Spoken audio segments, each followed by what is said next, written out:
Bismillahirrahmanirrahim.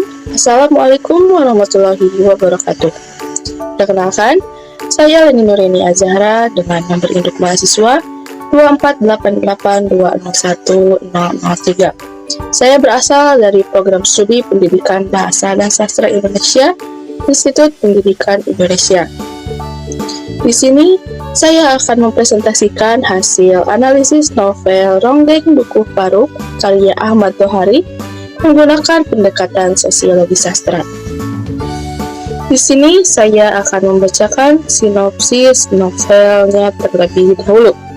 Novel Ronggeng Dukuh Paruk karya Ahmad Tohari mengisahkan kehidupan masyarakat Dukuh Paruk, sebuah desa miskin dan terisolasi yang menjadikan kesenian ronggeng sebagai pusat kehidupan sosial dan budaya. Tokoh utama Serintil dipercaya memiliki indang ronggeng dan ditetapkan sebagai ronggeng desa.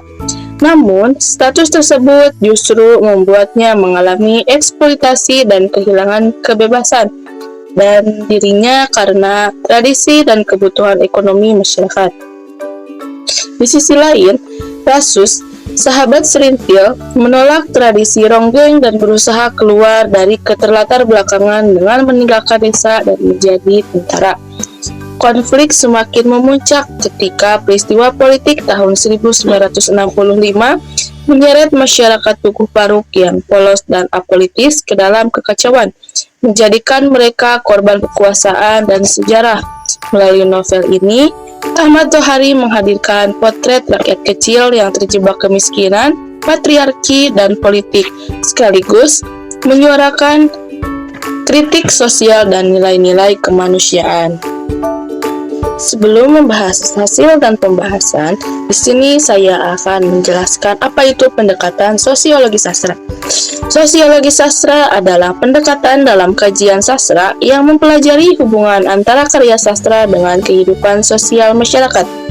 Pendekatan ini melihat karya sastra tidak hanya sebagai hasil imajinasi pengarang, tetapi juga sebagai cerminan realitas sosial, budaya, ekonomi, dan politik yang melatar belakanginya, termasuk peran pengarang, isi karya, serta respon pembaca terhadap karya tersebut.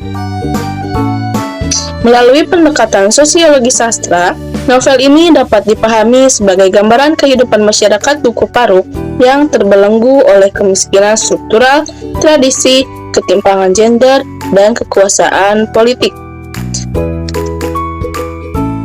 Tokoh-tokoh seperti Serintil dan Rasus mempresentasikan posisi sosial masyarakat kecil, sementara latar peristiwa politik 1965 menunjukkan bagaimana rakyat desa yang apolitis menjadi korban sistem sosial dan kekuasaan. Dengan demikian, Ronggeng Dukuh Paruk tidak hanya berfungsi sebagai karya sastra, tetapi juga sebagai dokumen sosial dan kritik terhadap ketidakadilan dan dalam masyarakat.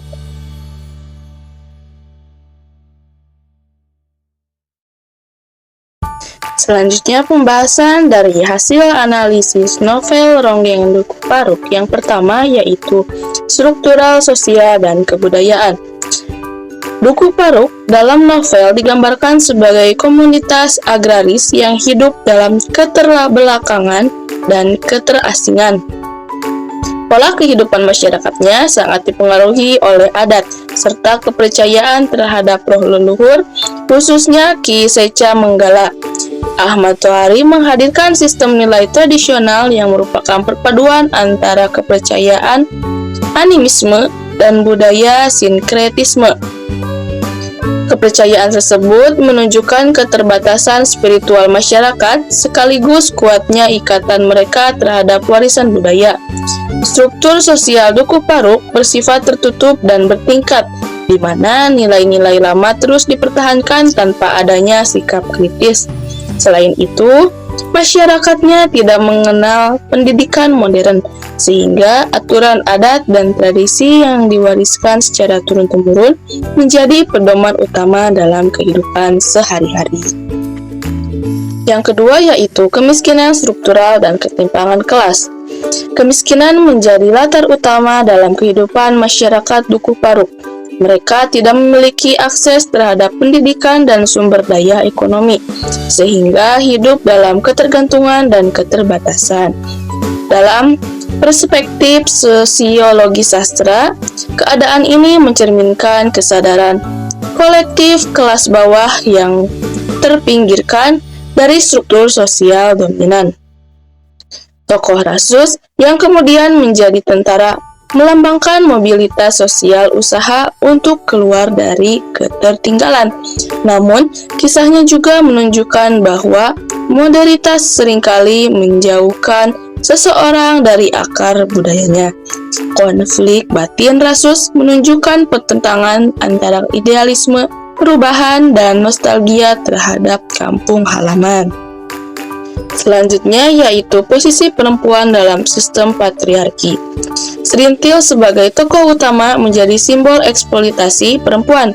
Tradisi ronggeng memposisikan perempuan sebagai alat ekonomi dan simbol kesuburan, bukan individu yang bebas menentukan nasibnya.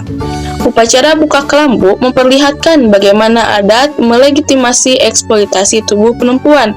Ahmad Tohari secara halus menentang sistem sosial ini dengan menampilkan penderitaan batin Serintil yang ingin diakui sebagai manusia, bukan sekedar ikon kesenian. Yang terakhir yaitu pengaruh politik nasional. Politik 1965 menjadi turning point dalam cerita. Masyarakat Dukuh Paruk yang polos dan apolitis menjadi korban dari konflik ideologi nasional. Mereka terseret dalam arus politik tanpa memahami apa yang sebenarnya terjadi. Dalam hal ini, Ahmad Tohari menggambarkan bagaimana kekuasaan dan kebodohan struktural menyebabkan rakyat kecil menjadi korban sejarah. Melebihi dan melalui novel ini, Ahmad Tohari mengkritik sistem politik yang menindas rakyat miskin dan memperlihatkan betapa rapuhnya masyarakat bawah di hadapan kekuasaan. Dalam hal ini, Ronggeng Dukuh Paruk bukan sekedar kisah desa, melainkan potret sejarah bagian yang penuh luka. Selanjutnya kita masuk pada kesimpulan. Kesimpulannya yaitu, dari hasil analisis menunjukkan bahwa novel Ronggeng Dukuh Paruk adalah karya yang mempresentasikan realitas sosial masyarakat Indonesia pedesaan pada pertengahan abad ke-20. Melalui pendekatan sosiologi sastra, ditemukan bahwa karya ini memuat kritik terhadap kemiskinan struktural, patriarki, serta kekuasaan politik yang menindas rakyat kecil. Ahmad Tohari berhasil menghadirkan potret masyarakat desa secara jujur dan manusiawi. Ia menempatkan rakyat kecil bukan sebagai objek kasihan, tetapi sebagai subjek yang memiliki nilai kemanusiaan. Novel ini juga menegaskan bahwa fungsi sosial sastra adalah menumbuhkan kesadaran moral, membela kemanusiaan, dan memperjuangkan keadilan. Baik, sesi presentasi telah berakhir. Terima kasih telah menonton. Sekian dari saya pamit undur diri. Wassalamualaikum warahmatullahi wabarakatuh.